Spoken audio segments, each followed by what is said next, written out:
In this video, we will talk about the Open Network, ang TON, one of the promising crypto project na hindi napapansin ng karamihan, isa sa iilang crypto project na nakapag all-time high na ngayong 2024. Now, silipin natin yung pagbabago na naganap sa ecosystem nito recently, ang pagkaka-launch ng USDT sa TON blockchain. At i-discuss din natin yung mga magagawa natin sa loob ng Telegram ngayon na marami pa din ang hindi nakakaalam.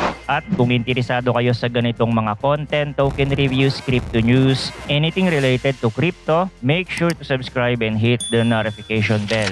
As always, this is not a financial advice. This video is for educational purpose only and always do your own research pa rin. Ang The Open Network or TON ay isang decentralized and open internet na initially dinesenyo ng Telegram. However, ang project ay nag-evolve at nasa ilalim na ito ng TON Foundation.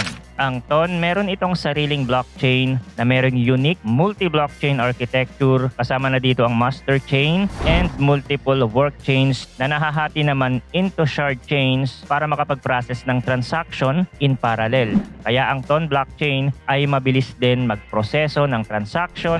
Meron din sila ditong TVM na ang functionality ay kaparehas ng Ethereum virtual machine. At mapapansin natin dito sa website, marami din itong use case like nominator pools, buy and trade. Makakabili din kasi tayo ng crypto gamit ang Telegram, cross-chain transfer. We can also use Toncoin for payments. Makakapag-mint din tayo dito ng token. Same with other smart contract at yung mga stablecoin usage on TON. Kamakailan nga lang nag-launch na ang USDT sa TON blockchain. At sa development na ito, it will significantly enhance the utility of Telegram blockchain. Layunin nito na makapag-integrate ng seamless value transfer services within the Telegram ecosystem. At meron lang naman na 900 million active users itong Telegram globally. So pwede na natin ma-manage ang ating USDT, send and receive through wallet in Telegram. Although maraming users ang Telegram, pero marami pa din ang hindi nakakaalam na pwede dito gawin yung mga crypto transactions at mamaya ipapakita ko sa inyo yung itsura ng wallet at ang ecosystem sa loob ng Telegram mismo para magkaroon kayo ng idea. Dito muna tayo sa website. So malaki yung papel ng pagkaka-launch ng USDT dito sa TON network kasi kahit sino na may Telegram ay pwede nang mag-send ng USDT gamit ang application. Para ka lang nagse-send ng message instant. Anyone in the world na may Telegram application can use it. Useful siya for cross-border payment kasi nasa messaging app na mismo yung wallet niya. Para naman makapag-umpisa tayo dito kay TON, kailangan natin ng wallet na magagamit sa Telegram. So dito sa website, bisitahin natin itong Get a Wallet kasi meron silang iba't ibang wallet dito na magagamit natin sa loob ng Telegram. Ang natry ko pa lang dito ay itong wallet. Custodial siya. Ibig sabihin, nasa kanila yung custody ng funds natin.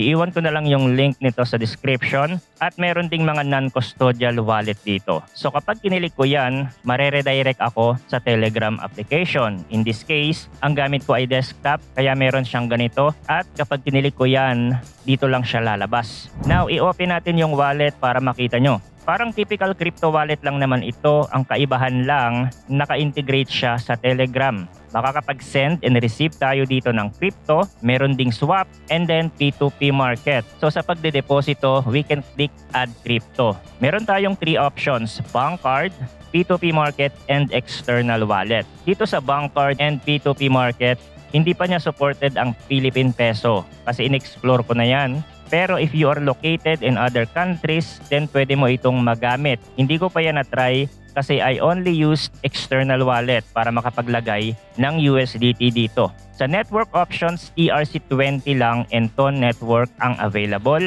if we want to deposit gamit ang USDT. By the way, dito sa Wallet Earn, napansin ko, meron silang campaign dito. 29 days pa ito as the time of recording. Nag-o-offer sila ng daily rewards from a 30 million equivalent prize pool.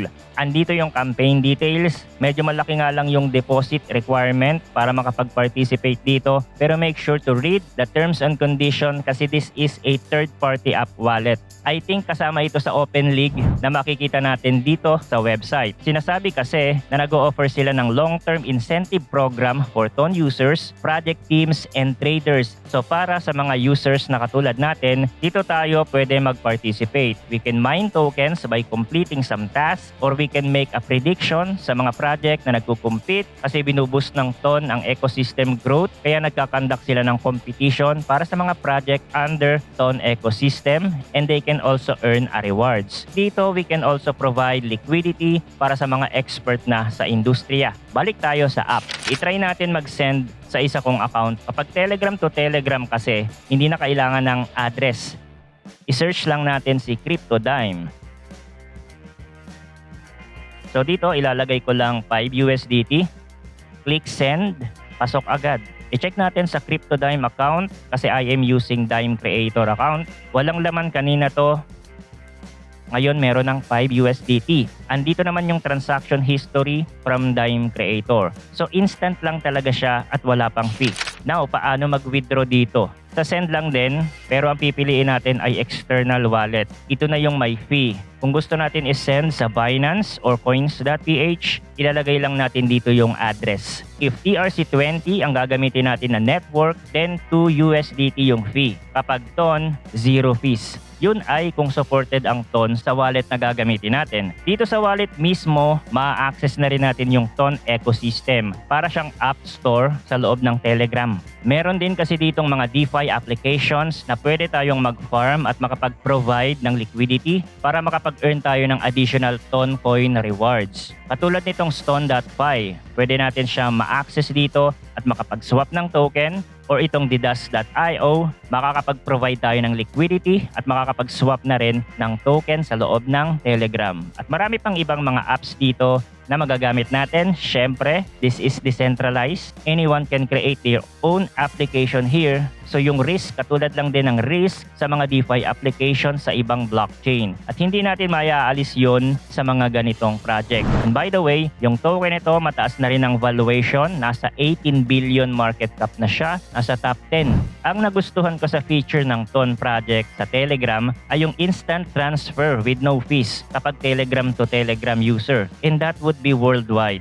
It's an alternative way to transfer money ng mabilis. Kasi kapag pumasok na sa account natin yung funds, madali na lang i-withdraw yun at i-transfer sa ibang wallet or even hardware wallet. So may potential not only sa cross-border payment functionalities, pati na rin sa iba pang sector ng DeFi, magagawa na lahat in one messaging application. However, sa ngayon, limited pa lang ang functionalities although merong P2P pero hindi pa supported yung Philippine peso. Ganon din sa bank transfer at siguradong magiging supported din naman ito in the future. At dahil marami namang Telegram user dito sa atin, siguradong marami ding gagamit ng P2P market nito in the future. At yung TON ecosystem nito, lumalago na rin siya.